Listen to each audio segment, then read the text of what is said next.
Davao City, May 2025, WorldWire News. In a stunning yet revealing twist in Philippine politics, former President Rodrigo Duterte has won the Davao City mayoral election while detained at the International Criminal Court, ICC, in The Hague.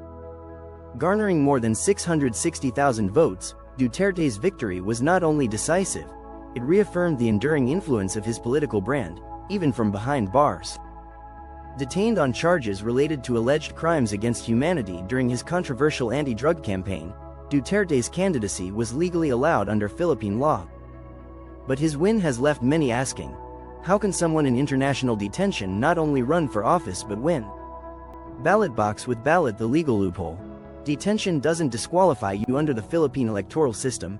A candidate is presumed innocent until convicted with finality. Duterte, despite facing serious charges at the ICC, has not been convicted by a local or international court. Therefore, his eligibility to run for public office remains intact. According to the Commission on Elections, COMELEC, there is no provision in the country's electoral law that prohibits individuals under investigation or in foreign custody from filing candidacy so long as they meet the constitutional requirements for the office. This loophole is not unique to the Philippines. In other democratic systems, including India, Brazil, and even the United States, individuals under indictment or imprisoned, but not convicted with finality, may still run for office. Classical building symbol of power or protest vote? Duterte's landslide win wasn't just procedural, it was deeply symbolic. Despite being detained in the Netherlands, he beat his nearest rival by more than 8 times the vote count, reaffirming his near-mythical status in his home city. Several factors explain this phenomenon. Checkmark 1. Legacy of the Duterte dynasty. Rodrigo Duterte served as Davao City mayor for over 2 decades before becoming president in 2016. His name is deeply rooted in local politics, often associated with law and order, infrastructure, and populist rhetoric. His children continue to dominate key positions. Sebastian Duterte, elected vice mayor; Paulo Duterte, re-elected as congressman.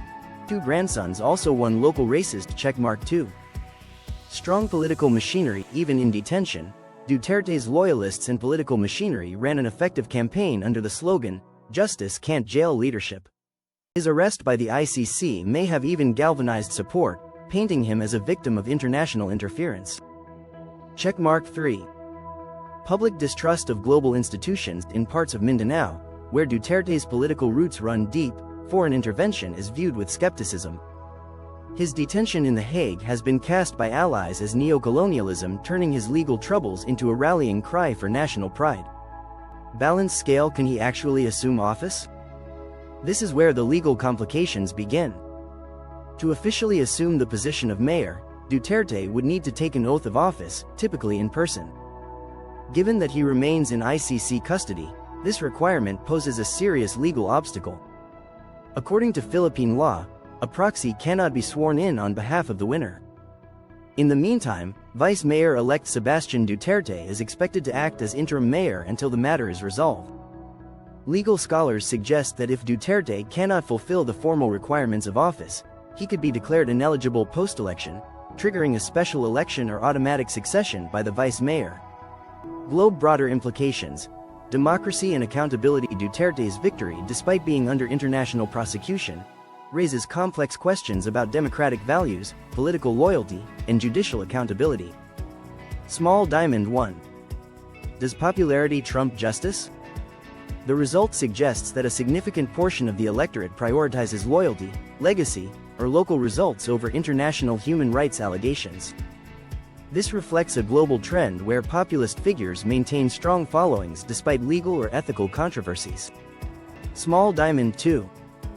The limits of international law. While the ICC has legal authority over crimes against humanity, its enforcement depends heavily on the cooperation of member states.